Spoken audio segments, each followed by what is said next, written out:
Hello મિત્રો, જય શ્રી કૃષ્ણ. સ્વાગત છે તમારું મારા આજના ડેઈલી વ્લોગમાં. સવાર અમારા બેનની સ્કૂલે મૂકવા ગઈ ને ત્યારે જ ચાલુ નહોતી થઈ, વહેલી થઈ ગઈ હતી, પણ મારો વિડીયો મેં ત્યારે સ્ટાર્ટ કર્યો હતો. અને પછી જો અમારા ભાઈ સવારે ઉઠે ને એટલે એને થોડી વાર તો છે ને મારા ખોળામાં જ બેસવા જોઈએ. સવારમાં ઉઠે એટલે બીજી કાંઈ જરૂર ન પડે, પણ થોડી વાર માની તો જરૂર પડે જ. બધા છોકરાને કદાચ આવું જ હશે ને અમારા સમતભાઈને એવું જ છે, થોડી વાર તો મારી પાસે જ બેસે.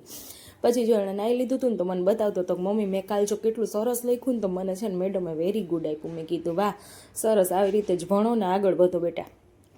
તો કે હા મમ્મી હવે મને આવડી ગયું છે. ને પછી જો હું તો રસોડામાં વહી ગઈ હતી, કેમ કે મને ભાઈ કહે કે મમ્મી આજ મને નૂડલ્સ બનાવી દે ને.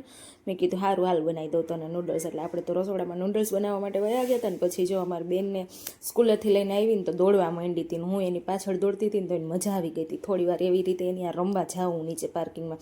પછી આજે છે ને બેનને સ્કૂલે જવા મોડું થયું હતું ને તો એણે આવીને ભગવાનને ફૂલ ચડાવવાનું કામ ચાલુ કર્યું. જો કેવી સરસ પૂજા કરે છે અમારી બેન. કહેવાય છે છોકરાઓને જેવું જોવે એવું શીખે, એટલે અમારા બેન પણ આવું શીખી ગયા છે. ને પછી જો આપણે તો સાંજે ઉઠીને છે ને કપડાં સંકેલવા માટે બેસી ગયા હતા.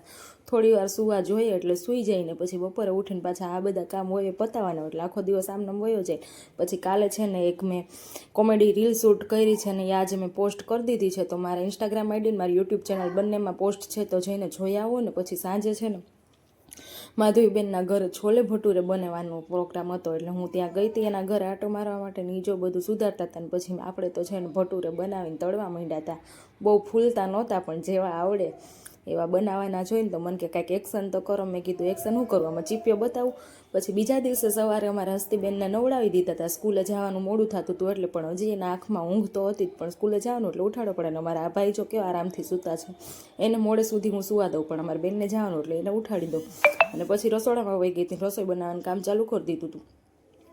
મેં કીધું રસોઈ બનાવી તો પડશે જ, ભાઈ ઉઠે ને ત્યાં રસોઈ બનાવી રાખું. તે ઉઠીને પછી નાહી ધોઈને સીધો જમી જ લે.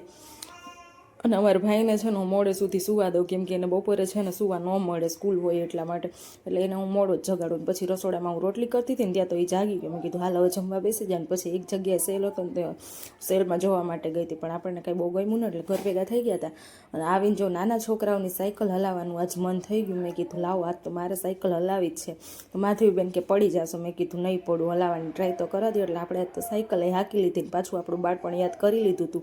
અને અમારી બેન તો જો અહીંયા કંઈક ખાતા હતા. મેં કીધું મને તો આપ, તો મારે હામુંય ન જોવે, એને કંઈક આપવાનું કહ્યું એટલે હામું ન જોવે. પછી તો આપણને છે ને આજે વફલ ખાવાનું મન થયું હતું, એટલે આપણે છે ને વફલનો ઓર્ડર કરી દીધો હતો ને ઘરે બેઠા બેઠા મગાવી લીધી. ઓર્ડર આવી ગયો ને એટલે મેં ટેસ્ટ કર્યો, બહુ જ મસ્ત વફલ હતી. કોને કોને વફલ ભાવે છે મને જરા કોમેન્ટ કરજો તો. અને આજના વ્લોગને આપણે અહીંયા જ પૂરો કરશું. જો તમને મારો વ્લોગ ગમ્યો તો લાઇક કરો, શેર કરો, અને હા મારી યુટ્યુબ ચેનલ સબસ્ક્રાઈબ કરવાનું ના ભૂલતા.